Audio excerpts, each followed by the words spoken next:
இயேசு உங்களை நேசிக்கிறார். இந்த நாள் வேதாகம தியானத்திற்கு உங்களை அன்புடன் அழைக்கிறேன். ஜெயம் கொள்ளுகிறவன் எவனோ அவனுக்கு வெண்வஸ்திரம் தரிப்பிக்கப்படும். வெளிப்படுத்தின விசேஷம் 3 5 விண்வெளி என்றாலே பயங்கரமானதுதான் என்று விண்வெளி வீரர்கள் அணிந்திருக்கும் அந்த மொத்தமான உடைகளை பார்த்தாலே நமக்கு புரிந்துவிடும். விண்வெளி உடை விண்வெளி வீரருக்கு தேவையான ஆக்சிஜன் மற்றும் அழுத்தத்தை தருகிறது. விண்வெளியின் அதீத குளிர்ச்சி, வெப்பம், தூசு மற்றும் ஆபத்தான கதிர்வீச்சுகளில் இருந்தும் விண்வெளி வீரரை பாதுகாக்கிறது. இந்த உடைகள் நைலான், ஸ்பான்டெக்ஸ், யூரித்தேன் பூசிய நைலான், டெக்ரான், கார்டெக்ஸ், நோமெக்ஸ் போன்ற வேதிப்பொருட்களை கொண்டு பல அடுக்குகள் கொண்ட உடையாக தயாரிக்கிறார்கள். அந்த உடையின் பின்புறம் பேக் பேக் என்ற ஒரு முக்கியமான அமைப்பு உள்ளது. இதன் மூலம்தான் வீரருக்கு தேவையான ஆக்சிஜன் அளிக்கப்பட்டு அவர் வெளியிடும் கார்பன் டை ஆக்சைடு வெளியேற்றப்படுகிறது. முதலில் விண்வெளி வீரர் ஒரு மெல்லிய ஆடையை அணிவார். அந்த ஆடையில் குளிர்ந்த நீர் பாயும் பிளாஸ்டிக் குழாய் நெய்யப்பட்டு இருக்கும். அதன் மேல்தான் விண்வெளி உடையை அணிவார். அதன் பின்புறத்திலும் தண்ணீர் தொட்டி இருக்கும். இந்த குளிர்ந்த நீர் அமைப்பு விண்வெளி வீரரின் உடலில் இருந்து வெளியாகும் வெப்பத்தை குளிரச் செய்ய பயன்படுகிறது. விண்வெளி உடையில் தரை கட்டுப்பாட்டு நிலையத்துடன் தொடர்பு கொள்ள தேவையான அனைத்து கருவிகளும் இருக்கும். அவரது தொப்பியில் பேசுவதற்கான மைக் மற்றும் இயர்போன் இருக்கும். அவ்வளவு முக்கியம் வாய்ந்தது விண்வெளி உடை. விண்வெளி உடை அணியாமல் விண்வெளியில் இருந்தால் ஆக்சிஜன் இல்லாததால் 30 நொடிகளில் சுய நினைவை இழப்பது உறுதி. மேலும் அழுத்தம் இல்லாததால் உடலில் உள்ள திரவங்களின் நிலை மாறி உடல் ஊதியது போல் 2 மடங்கு ஆகி 90 நொடிகளில் விண்வெளி வீரர் இறந்தும் விடுவார். ஆம், என கருமையானவர்களே, ஒரு மனிதனுடைய வாழ்வில் வஸ்திரங்கள் மிகவும் முக்கியம்.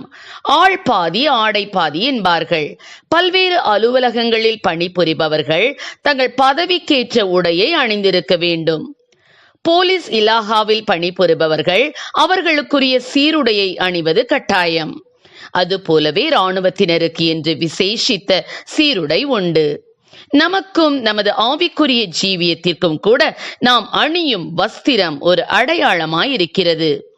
நமக்கு ரட்சிப்பின் வஸ்திரம் மிகவும் அவசியமான ஒன்று. நாம் நம்மை தேவனுக்கு ஒப்பு கொடுக்கும் போது ரட்சிப்பின் வஸ்திரத்தை பெறுகிறோம். கர்த்தருக்குள் பூரிப்பாய் மகிழுகிறேன், என் தேவனுக்குள் என் ஆத்துமா களி கூர்ந்திருக்கிறது. மணவாளன் ஆபரணங்களினால் தன்னை அலங்கரித்துக் கொள்ளுகிறதற்கும் நகைகளால் தன்னை சிங்காரித்துக் கொள்ளுகிறதற்கும் ஒப்பாக அவர் ரட்சிப்பின் வஸ்திரங்களை எனக்கு உடுத்தி நீதியின் சால்வையை எனக்கு தரித்தார் என ஏசாயா 61:10 வாசிக்கிறோம். மனிதர்கள் இரத்தாம்பரமும் விலையேறப்பெற்ற வஸ்திரமும் தரிக்க விரும்புகிறார்கள். ஆனால் அது ஒருபோதும் அவர்களை பரலோகம் கொண்டு செல்லாது. புறம்பாக ஐஸ்வர்யவானின் உடைக்கும் லாசருவின் உடைக்கும் எவ்வளவோ வித்தியாசங்கள் உண்டு. ஆனால் ஐஸ்வர்யவானிடத்தில் இல்லாத விலையேறப்பெற்ற ரட்சிப்பின் வஸ்திரத்தை லாசரு பெற்றிருந்தான். ஆம், என கருமையானவர்களே, நாம் இன்று எவ்விதமான வஸ்திரத்தை அணிந்திருக்கிறோம்? மாம்சத்தால் கரைப்பட்டிருக்கும் பாவ வஸ்திரமா அல்லது கிறிஸ்துவினால் உண்டான ரட்சிப்பின் வஸ்திரமா? நமது உள்ளான வாழ்வில் எந்த வஸ்திரத்தை அணிந்திருக்கிறோமோ அதுவே நமது வெளி வாழ்விலும் பிரதிபலிக்கிறது. கர்த்தர் நமது உள்ளான வாழ்வை காண்கிறார். ஆகவே நமது வஸ்திரத்தை காத்துக்கொள்வோம். சரீர பிரகாரமாக நாம் அணியும் வஸ்திரங்களினாலும் தேவனுக்கு சாட்சியாக விளங்குவோம். கர்த்தர் நம்மை ஆசீர்வதிப்பாராக. ஆமென். ஜெபம். எங்களை அதிகமாய் நேசித்து நடத்துகிற எங்கள் அன்பின் பரலோக பிதாவே, அப்பா, உம்முடைய ரத்தத்தை சிந்தி அப்பா நீர் எங்களுக்கு கொடுத்த அந்த ரட்சிப்பின் வஸ்திரத்திற்காக நன்றியோடு துதிக்கிறோம் ஆண்டவரே. அப்பா, அந்த ரட்சிப்பின் வஸ்திரத்தை கரைபடாமல் அசுசிப்படாமல் ஆண்டவரே பரிசுத்தமாய் நாங்கள் காத்துக்கொள்ளக்கூடிய கிருபைகளை கொடும். ஆசீர்வதியும். இயேசுவின் நாமத்திலே ஜெபிக்கிறோம் நல்ல பிதாவே. ஆமென்.